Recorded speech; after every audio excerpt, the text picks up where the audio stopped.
Thank you so much for your help. Yeah, bye-bye. They even say them recording. Yes. Okay, so I'm sorry about that little snafu, but we're just a couple of minutes after 6, so we should be up and running.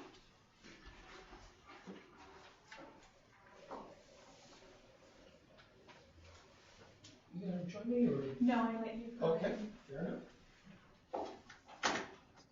Well, good evening to all our joining libraries.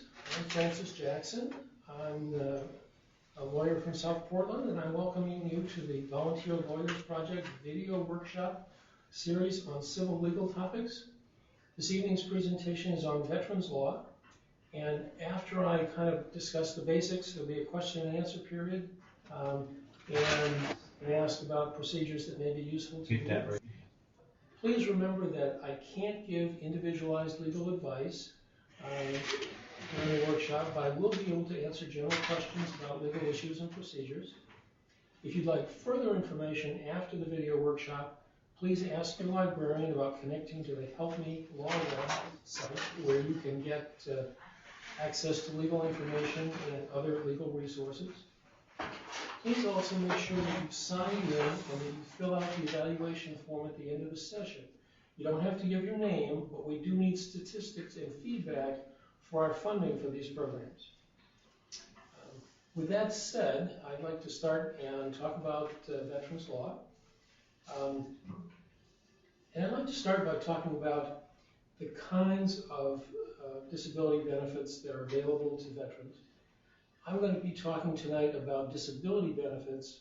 There are, as you know, other kinds of veterans benefits, including educational benefits and medical benefits. Given the time that we have, I'm not going to be talking about those. In terms of the types of disability benefits that are available, the Veterans Administration has 2 basic programs of disability benefits for veterans. One type is called service-connected compensation. The other is non-service-connected pension. The difference between those is that the disability compensation benefit is available to anyone who is in the military, has an honorable discharge or general under honorable, or generally other than a bad conduct discharge, and has a current disability of some type that is traceable to or linked to their military service.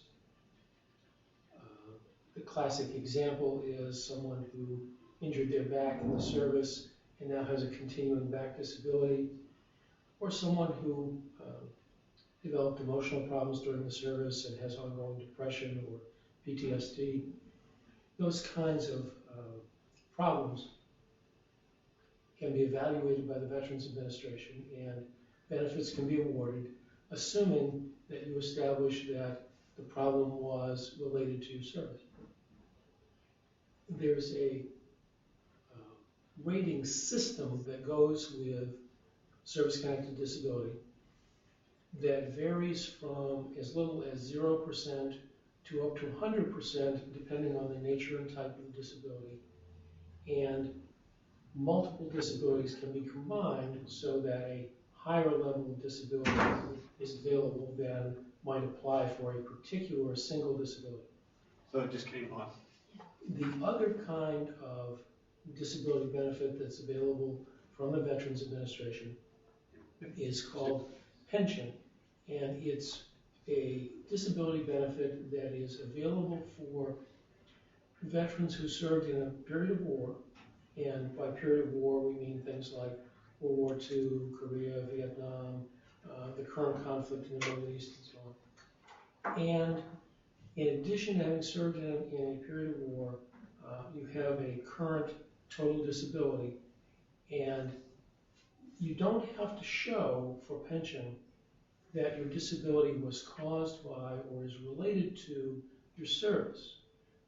But there is a limit on the financial amount of the benefit.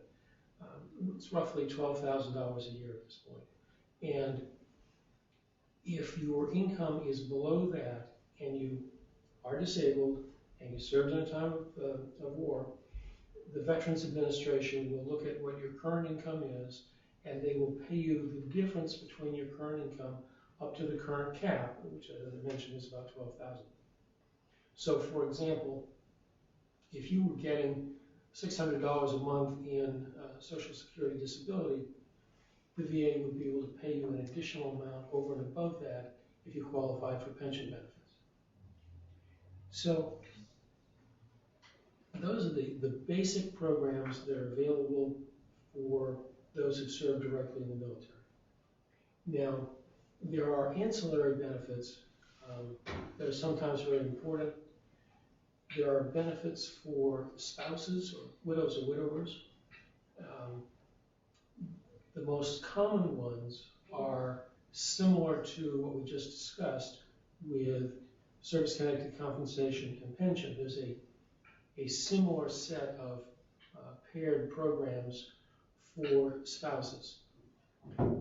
The basic benefit for spouses is called Dependency and Indemnity Compensation, or DIC. That benefit is available if the service member dies as a result of a service-connected problem, whether they die currently in service or whether they die years later, so long as the death was service-connected. The spouse is eligible if he or she has not remarried, and there's some other conditions. But the basic concept is that the Veterans Administration is going to supply income to replace that lost spouse, although not necessarily in the same amount that that person would have earned. But there is that program, the DIC program. In addition to that, there is a pension program, again, based on service in a time of war. Spouses of those who served in wartime can get pension benefits similar to the ones I described earlier. So those are the basic kinds of benefits that are available for spouses. In addition, there are benefits potentially for children. There are a couple of different kinds of benefits for children. There's one very sort of narrow group, those who served in Vietnam and were exposed to Agent Orange.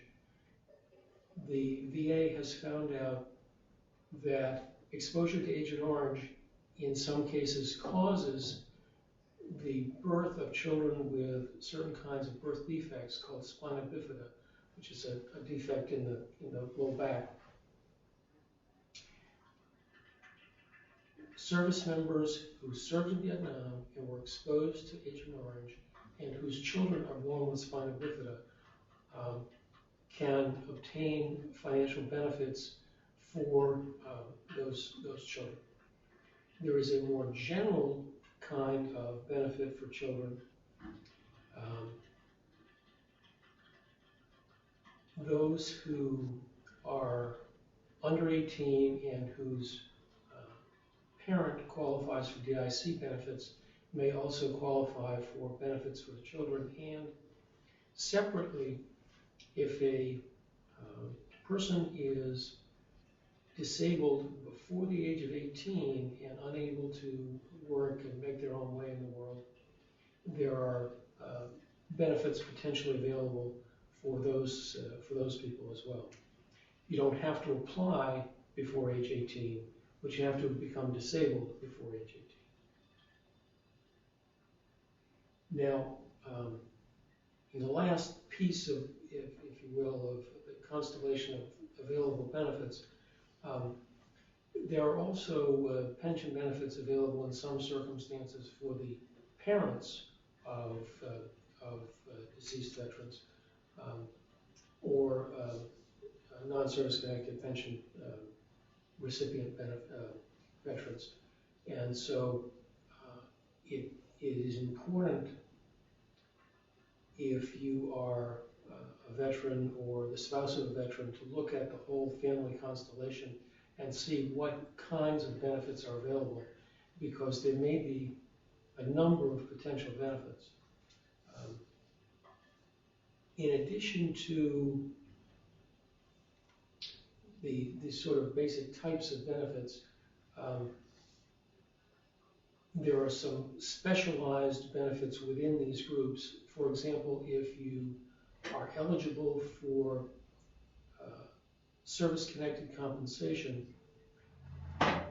as I mentioned earlier, the benefits can range from 0 to 100%, and that makes a huge difference in terms of the amounts paid.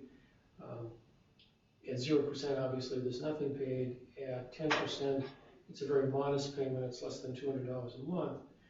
But if you are service-connected at 100%, it's over $2,600 a month. So there's a very large range of financial benefit potentially available to those who have service-connected benefits. And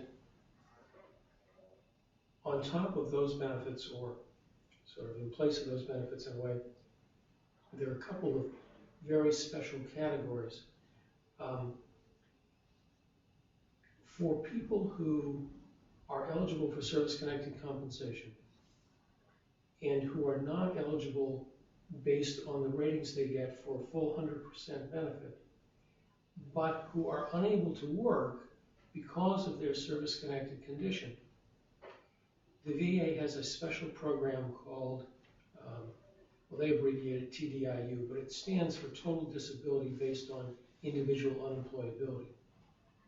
And what that means is that if you have a service-connected disability and you might be rated at 60%, 70%, 80%,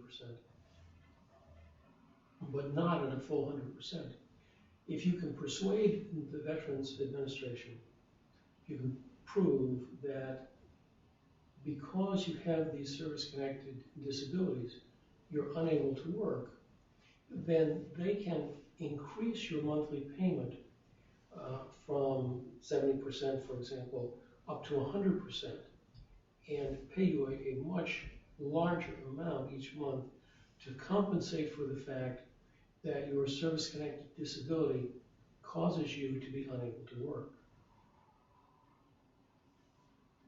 In addition to that, there are a couple of fairly uncommon but sort of important to know about additions beyond 100%.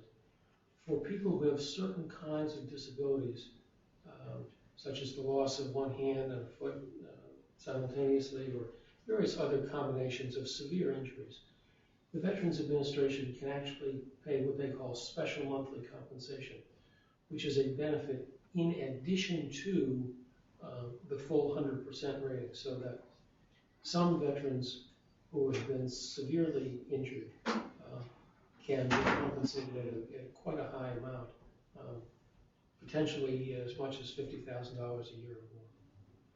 But it depends, of course, on the nature of the injury and the underlying proof that, in fact, the problem stems from or is related to service.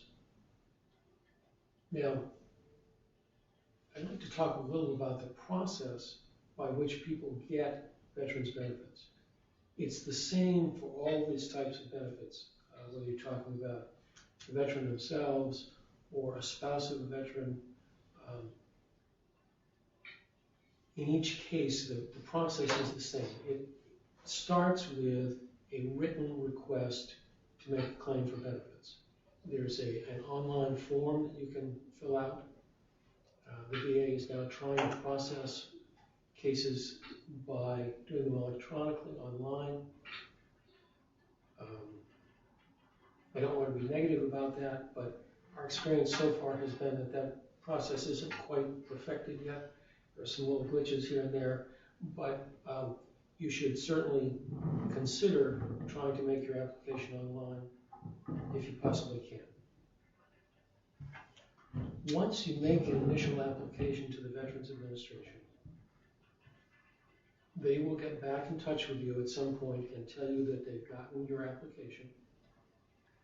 And typically they will tell you that they're processing the application, and they'll request any additional information that they need from you in order to figure out whether or not you're entitled to benefits.